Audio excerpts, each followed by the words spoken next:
Assalamualaikum warahmatullahi wabarakatuh. Selamat datang kembali di channel Tangga Darurat. Dan tentunya masih bersama saya Mas Darwin, yang akan mengkisahkan sebuah cerita drama rumah tangga yang berjudul Mertua yang Tak Terima.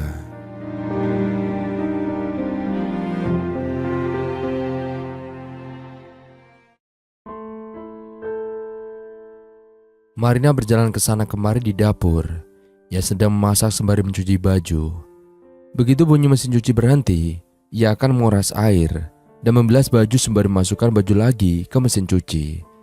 Baju yang dicuci setiap 2 hari sekali dengan 5 anggota keluarga, sehingga butuh 2 kali mencuci. Begitu selesai dengan baju, ia kembali berhadapan dengan kompor. Potongan bawang merah, putih dan cabai itu ditumis dengan pentol, sosis dan telur. Tak lupa ia masukkan bumbu. Begitulah kegiatan Marina setiap pagi hari. Memasak untuk sarapan juga bekal adik dan sang ibu. Sejak menikah, perempuan itu tak mempunyai kegiatan selain membersihkan rumah. Apalagi ia sudah dicukupi kebutuhan oleh suaminya. Lelah juga setelah membersihkan rumah. Aku istirahat dulu, gumam Marina kepada dirinya sendiri.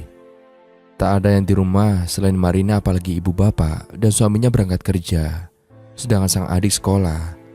Hal itu sudah menjadi kegiatannya setelah 2 tahun lulus sekolah SMA dan sebulan yang lalu menikah dengan Ahmad. Enaknya Ira pergi jalan-jalan, apalagi ia juga kuliah, gumam Marina saat sedang selonjoran di depan televisi. Ia sedang melihat status teman-teman sekolahnya dulu. Coba aja aku dulu jadi kuliah, pasti gak bosan tiap hari di rumah. Dan saat ini pasti sibuk mikirin tugas. Marina dulu saat sekolah memang ranking 2 atau 3. Namun saat mendaftar di kampus dan sudah diterima, ia berubah pikiran. Ia tidak jadi kuliah karena memikirkan bagaimana cara membayar UKT saat kedua orang tuanya tidak punya simpanan yang banyak. Orang tua Marina hanya mampu menyekolahkan sampai tingkat SMA saja. Marina yang pintar itu tak punya kartu KIP, sehingga saat sudah diterima masuk, ia pesimis untuk bisa selesai kuliah. Apalagi saat itu baru masuk virus COVID. Mau cari sembilan kerja pun susah, tidak boleh keluar rumah. Daripada pusing mikirin orang lain, mending tidur aja sebentar. Marina pun istirahat sejenak. Ia menutup pintu dan mematikan televisi. Sayang, bangun, sudah sore, ucap Ahmad sembari mengguncang tubuh istrinya pelan. Tak pernah istrinya itu tertidur sampai sore seperti ini. Mas Ahmad, Mas pulang kapan? Tanya Marina setelah bangun. Ia bingung melihat sang suami ada di depannya. Barusan, apalagi ini udah waktunya pulang. Kamu tuh yang ketiduran lama. Ahmad pun segera pergi ke kamar mandi untuk membersihkan diri. Marina pun menyusul sang suami. Oh alah, aku ketiduran lama ya. Capek banget tadi. Gak seperti biasanya. Apa aku hamil ya, Yang? Tanya Marina dengan tersenyum. Ya bersyukur kalau kamu hamil, Yang. Bentar lagi kita bakal jadi orang tua. Tapi kalaupun belum ya kita usaha, jawab Ahmad sembari melanjutkan mandinya. Iya, Yang. Toh kita juga baru aja nikah. Kalau dikasih alhamdulillah, kalau belum kita usaha dan doa, timpal Marina. Marina pun keluar untuk mengambil baju yang sudah kering di luar rumah. Ia menaruhnya di kursi dan segera dilipat. Perempuan itu tak suka apabila ada pekerjaan yang ditunda. Kalau bisa dikerjakan segera, akan ia kerjakan saat itu juga. Satu hal baik yang selalu dilakukan sejak dulu, bahkan saat sekolah dulu. Sayang, ucap Ahmad, sembari duduk bersebelahan dengan sang istri. Ia mengambil baju dan membalikan baju dari bagian dalam baju menjadi bagian luar. Kebiasaan Marina saat menjemur, agar baju warnanya tak segera pudar. Apa sayang? Jawab Marina tanpa menoleh ke suaminya. Ia tetap melakukan pekerjaannya. Maafin aku ya, kita menikah saat aku belum sukses, ucap Ahmad dengan nada menyesal. Emang kenapa kalau belum sukses? Toh kita kan mulai dari awal, sehingga nanti kita bakal sukses bareng-bareng, jawab Marina dengan menghentikan pekerjaannya. Ia arahkan tatapannya ke Ahmad. Tapi kan gak seperti keluargamu yang punya pasangan sudah sukses, punya rumah sendiri, penghasilan banyak. Hidup itu kalau memperhatikan kehidupan orang lain, ya merasa kurang terus, Yang. Kalau kamu melihat sukses dari harta ya gitu. Kamu gak tahu aja masalah yang mereka hadapi. Marina pun melanjutkan melipat baju. Melihat Ahmad yang merasa rendah diri itu sudah biasa.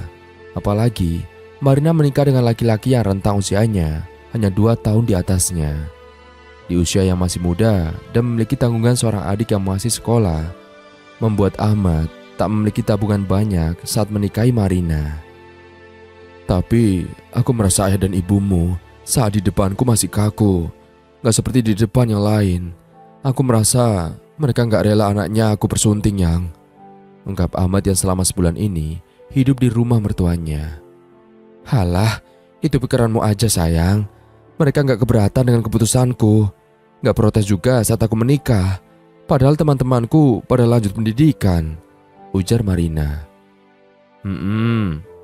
Hanya itu jawaban Ahmad yang masih merasa apa yang tadi diutarakan kepada istrinya itu benar. Untung saja saat pembicaraan itu tak ada orang di rumah selain pasangan suami istri itu. Karena kedua mertua Ahmad bekerja dan adik iparnya masih sekolah belum pulang. Mereka berdua pun diam sampai pekerjaan melipat baju selesai. Hingga pernikahan sudah berjalan setahun, Marina tak kunjung hamil. Hal itu membuat istri Ahmad cemas. Tetangga yang nikah bareng Marina udah pada punya bayi. Kok Marina belum ya? Terdengar pembicaraan tetangga samping rumah, tempat yang biasa digunakan saat berkumpul membicarakan orang lain. Iya ya, apa mungkin dia mandul? Tanya seorang menimpali. Marina yang saat itu berada di depan televisi mendengar pembicaraan mereka. Setiap hari ia tidak mempedulikan hal itu.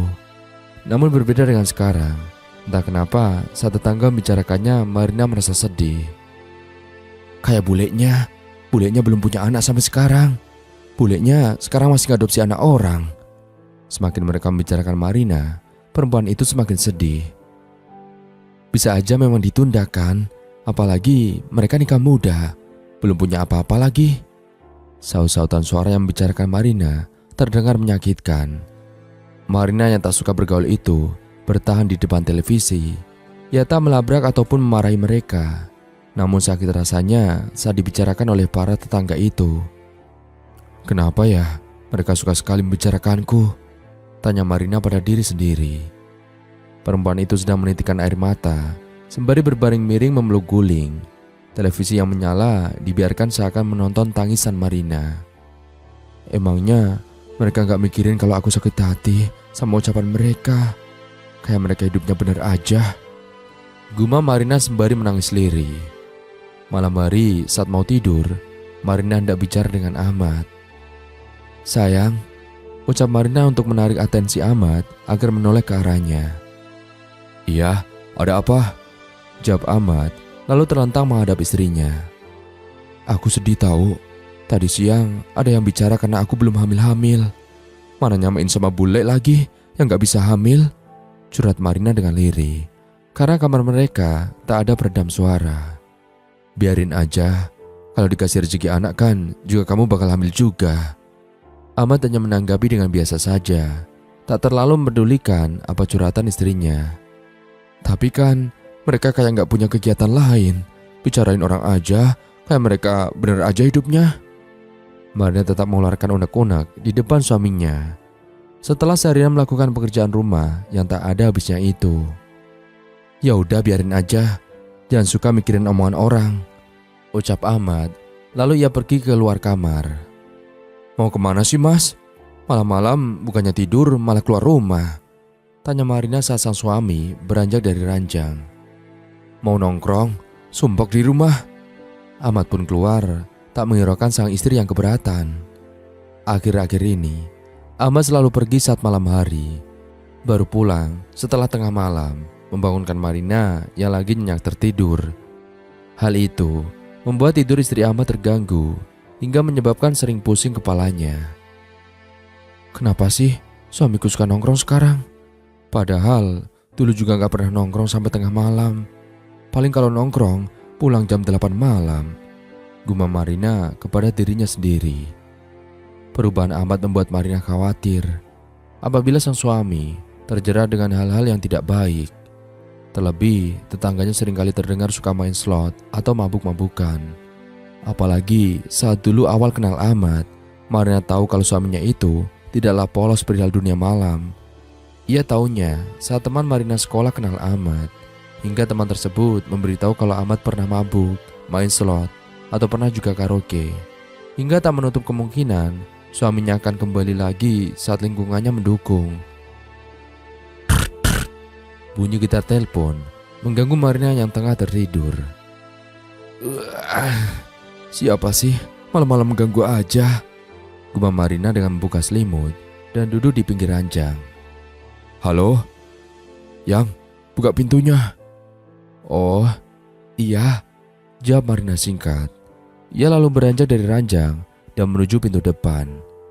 Begitu Marina membuka pintu, aroma menyeruak langsung tercium. Marina sampai menutup hidung saat sang suami telah melewatinya. Yang tak tahan langsung buru-buru menyusul suaminya. Mas, kenapa sih kelakuan kamu malah kembali lagi? Udah baik berhenti, malah mulai ulah lagi, ujar Marina mengekori Ahmad yang hendak ke kamar mandi. Alah, perempuan itu diam aja, gak usah ikut campur, jawab Ahmad dengan suara yang terlihat berat akibat minum minuman. Diam aja gimana sih, Yang? Suami mabuk harus didiemin gitu? Ya gak bisa lah, protes Marina dengan berkaca pinggang. Ahmad tak peduli diikuti sang istri. Ia lelah dengan pikirannya itu. Suami Marina itu segera mandi dan tidur. Marina yang merasa dicuekin pun ikut tertidur, walaupun dengan kepala yang nyut-nyutan karena dibangunkan paksa. Sejak mendapati sang suami yang mulai berulah, Marina menjadi khawatir. Jika nongkrong saja tidak masalah, namun jika sampai pulang-pulang dalam keadaan mabuk itu membuat Marina tidak nyaman. Takutnya jika sampai terjadi hal-hal yang tidak baik dalam keadaan mabuk. Mas, kenapa sih kamu sekarang udah gak kayak dulu lagi? Ucap Marina saat suaminya baru bangun tidur. Emang aku dulunya gimana? Aku kan dulu juga udah gitu, suka nongkrong, mabuk, dan kenapa sekarang protes? Gak suka? Tanya Ahmad dengan nada tinggi. Baru bangun tidur langsung diberondong pertanyaan membuat emosinya memuncak. Ya, itu kan sudah berhenti. Kenapa malah diulangi lagi? Toh hal itu kan gak baik untuk kamu juga, ujar Marina dengan nada yang dibuat lembut agar emosi sang suami tak semakin tersulut. Halah, gini juga karena orang tua kamu. Kau orang tua aku sih, Yang? Kalau kamu mabuk juga karena kamu sendiri yang pengen, malah melempar kesalahan ke orang lain. Marina tak terima orang tuanya diikutkan dalam masalah ini. Kalau suaminya berkelakuan buruk juga karena keinginannya sendiri. Kalau bukan karena orang tuamu banding-bandingkan aku dengan orang lain, aku pasti gak akan gini. Emang dari dulu ya, kamu hanya baik di depan. Sekarang kelihatan gak sukanya, jawab Ahmad. Orang tuaku gak ada yang seperti itu. Tiap hari kerja gak pernah ngomongin orang. Jangan karena kamu merasa rendah diri terus nyalahin orang lain.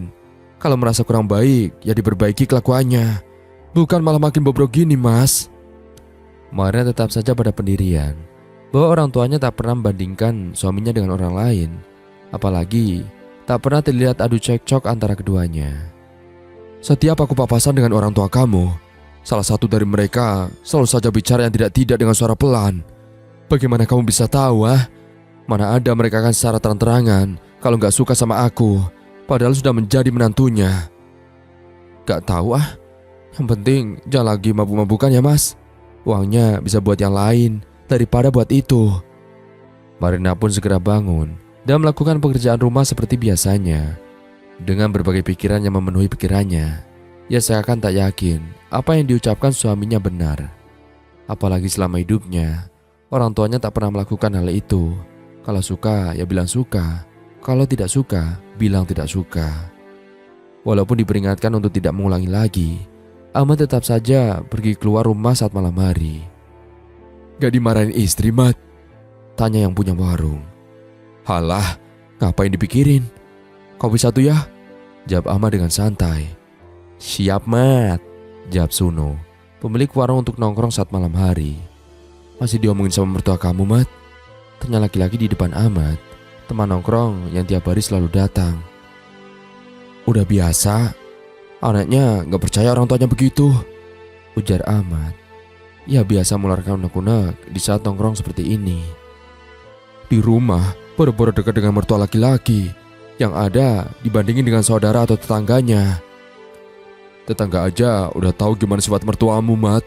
Selalu sombong, merasa benar sendiri. Kalau nggak suka sama sesuatu, pasti ngajak orang buat ikutan nggak suka. Celutuk laki-laki di sebelah Ahmad itu. Dulu udah kelihatan gak suka sama aku. Tapi emang anaknya kayak bapaknya. Kalau ada mau, pasti harus dituruti. Makanya gak keberatan pas aku nikahin anaknya. Ya sabarin aja, Mat. Orang kamu satu rumah. Beda kalau udah punya rumah sendiri. Yang lain ikut memberi nasihat. Ahmad pun mengangguk. Hingga tak lama berbotol-botol minuman pun datang. Mereka meminum bersama yang sebelumnya mereka iuran untuk membelinya. Saat minuman habis dan ingin segera merebahkan diri, barulah Ahmad pulang ke rumah. Kebiasaan Ahmad yang suka minum minuman itu membuat uang yang diberikan kepada Marina berkurang. Bahkan tidak cukup untuk membeli kebutuhan mereka. Apalagi orang tua Marina sudah mempercayakan urusan makanan dibeli oleh Marina. Uang orang tuanya digunakan untuk menyekolahkan adik Marina. Mas, makin lama kok gajian kamu yang diberikan ke aku makin berkurang? Keluh Marina saat menerima uang Ahmad di hari Sabtu sore. Emang dapatnya segitu? Mau diapain lagi? Jawab Ahmad cuek. Ya nggak bisa gini lah, Mas. Nanti nggak akan cukup untuk seminggu ke depan. Biasanya juga nggak segini. Gajian pasti nggak berkurang kan? Apalagi kamu juga berangkat tiap hari. Jelas Marina yang selalu ia pikirkan tiap hari. Emang kenapa sih? Aku nggak boleh pegang uang. Uang aku kok nggak boleh dipakai itu gimana sih? Yang penting bisa makan kan? Suruh aja orang tuamu ikut belanja. Kok aku terus yang nanggung? Ahmad berbicara dengan menggebu-gebu disertai dengan emosi. Dari awal kan udah dikasih tahu uang kita buat belanja, uang orang tuaku buat bayar sekolah adikku. Gaji kamu berkurang pasti karena buat beli minuman itu kan setiap malamnya.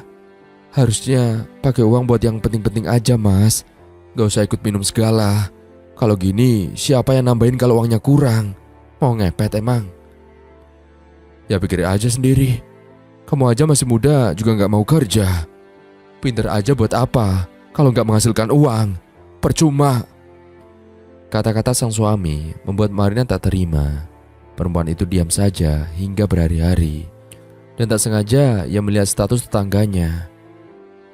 Dibutuhkan teman jualan yang minat ke tokoku ya. Apa aku kerja aja ya? Daripada mikirin suami yang makin hari makin gak bisa dikasih tahu. Marina pun minat untuk bekerja di sana. Sore hari setelah pekerjaan rumah selesai, Marina datang ke toko tersebut. Ia melamar kerja di sana dan diterima.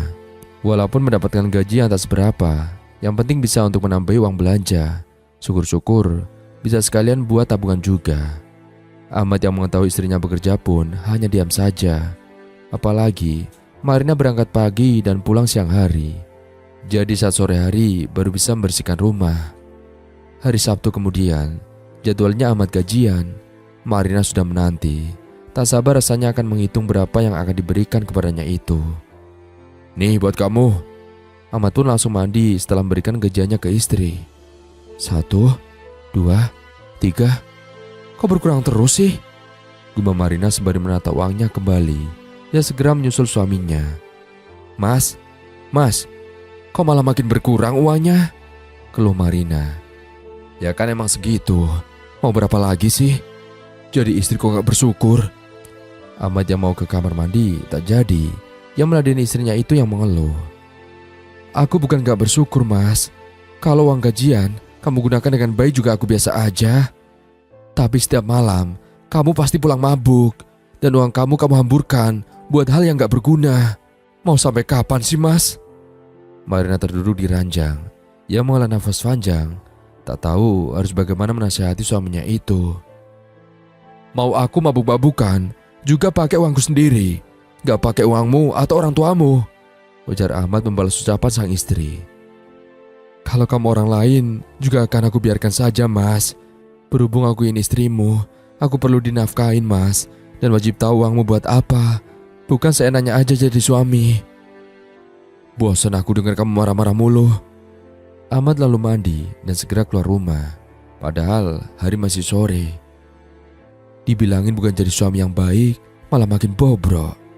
Gumam Marina yang tak pedulikan suaminya pergi saat sore hari itu. Sejak kejadian pergi sore hari, Ahmad menjadi semakin tidak bisa dinasihati. Uang yang diberikan pun justru tak pernah mencukupi kebutuhan hidup mereka, hingga membuat Marina jadi bingung bagaimana harus menyiasatinya. Apalagi orang tuanya sejak menikah sudah lepas tangan, tak pernah memberi uang atau membantu untuk kebutuhan dapur. Belum sampai seminggu sudah habis uangnya. Ini gimana aku harus belanja skincare sama kebutuhan mandi? Gumam Marina di saat semua kebutuhannya habis berbarengan. Apa aku coba buat pinjem Tata? Siapa tahu dia punya uang. Toh belum menikah dia, pasti punya tabungan banyak. Marina merasa bahwa orang yang belum menikah belum punya kebutuhan banyak. Padahal setiap orang punya kebutuhan masing-masing. Tidak dilihat dari belum menikah, sudah menikah, ataupun sudah punya anak. Apalagi setiap orang punya kemampuan sendiri-sendiri dalam mencari rezeki.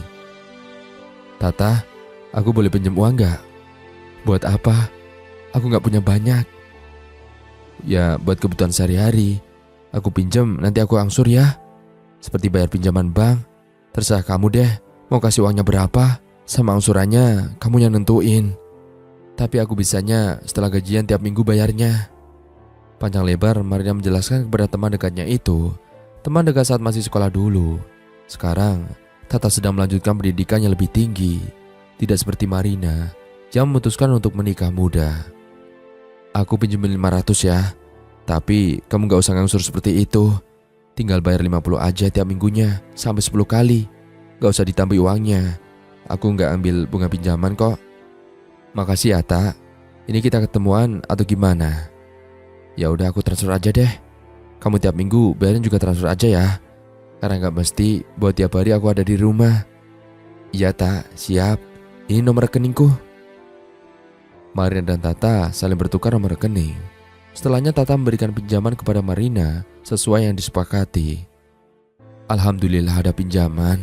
Semoga uangnya cukup untuk kebutuhan dan bisa membayar tiap minggunya. Amin. Buat skincare sama kebutuhan yang masih bisa diakalin, aku gak usah beli aja deh. Biar hemat. Kalau punya uang lebih, baru nanti aku beli. Ucap Marina dengan dirinya sendiri. Orang tua Marina tak tahu kalau anaknya meminjam uang orang lain. Mereka seperti tak lagi memikirkan kebutuhan sang anak. Mereka memberikan hak penuh anaknya untuk mengelola keuangannya sendiri. Ahmad baru pulang kerja, tidak langsung bersihkan tubuh. Di belakangnya ponsel Ahmad sembari tersenyum sendiri. Marina yang melihat jadi penasaran, tapi tak mau memeriksa. Takut apabila suaminya akan emosi lagi. Marina yang melihat suaminya sudah selesai dengan bermain ponsel, langsung memberikan bukti transfer Tata.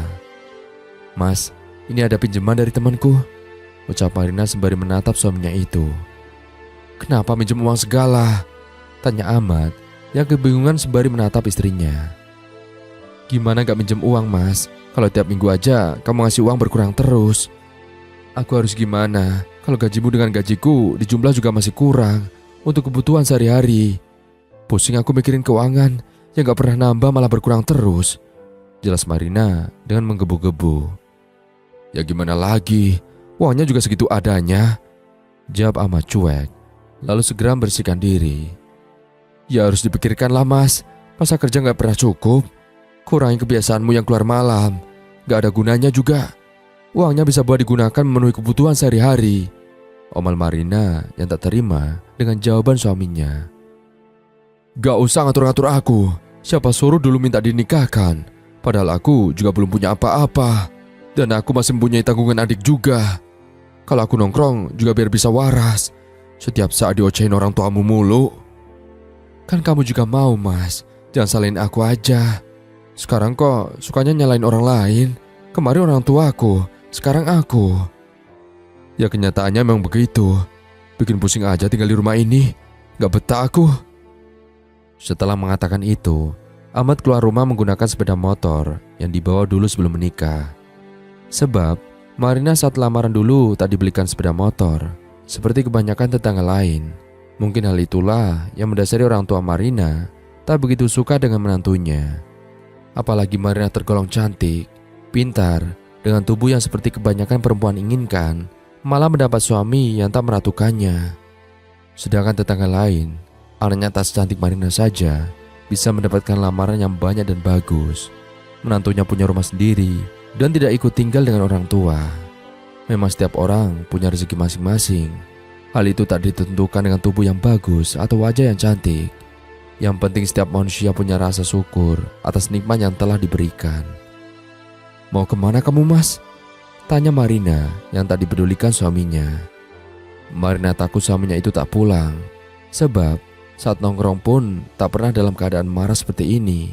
Apalagi mereka baru saja bertengkar. Marina pun berondong suaminya dengan pesan, "Mas, kau mau kemana? Mas, jawab. Mas, jangan ginilah, pulang gak?"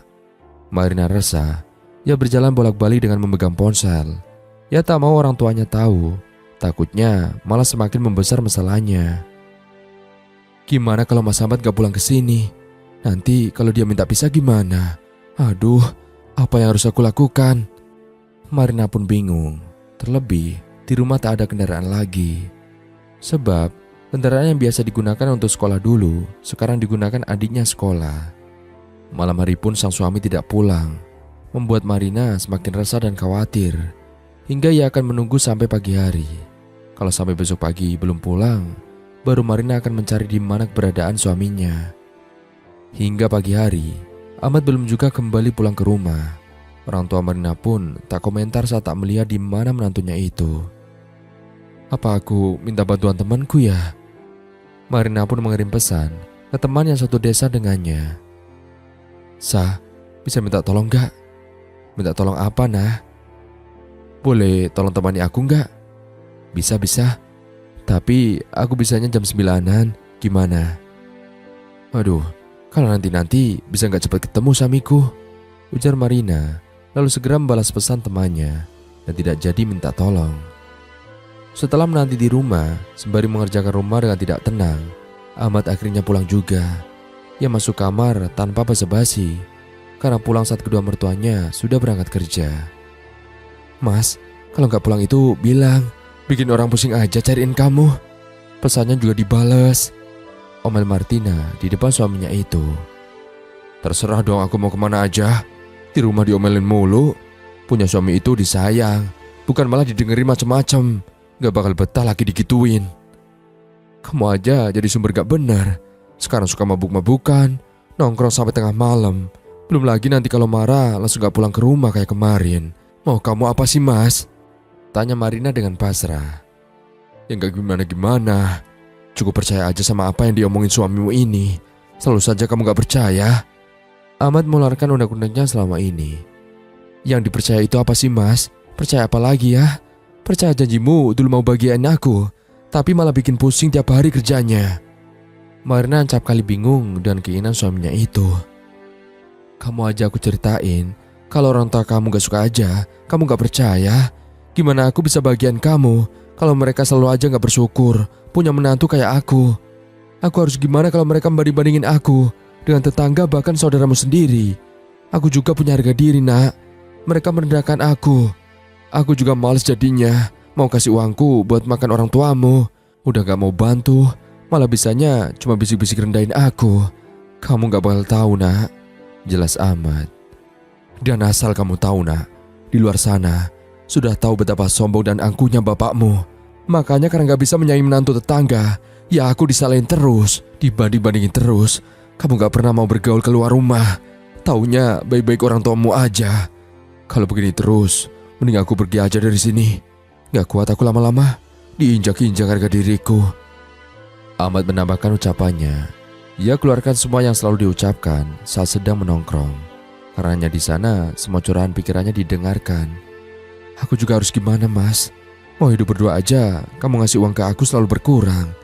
Padahal sudah aku bantu buat tiap minggu dengan kerja," ucap Marina yang tak tahu lagi gimana ke depannya.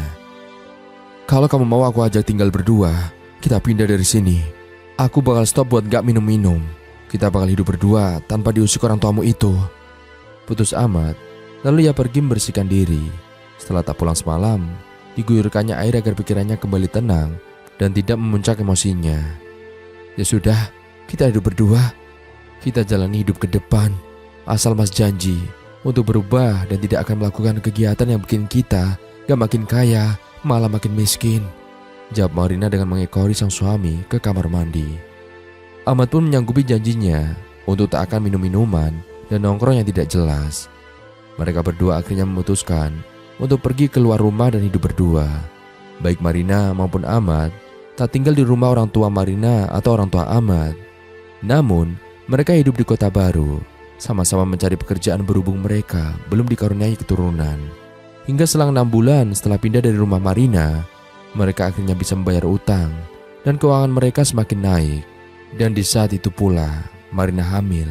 Kehamilan yang dijalani dengan sepenuh hati, walaupun tinggal berdua dengan suami di tanah rantau. Dan berakhir sudah kisah kali ini. Semoga kita semua bisa mengambil hikmahnya. Dan dari saya, mohon maaf apabila ada salah kata dalam menyampaikan cerita. Akhir kata, sampai jumpa. Wassalamualaikum warahmatullahi wabarakatuh.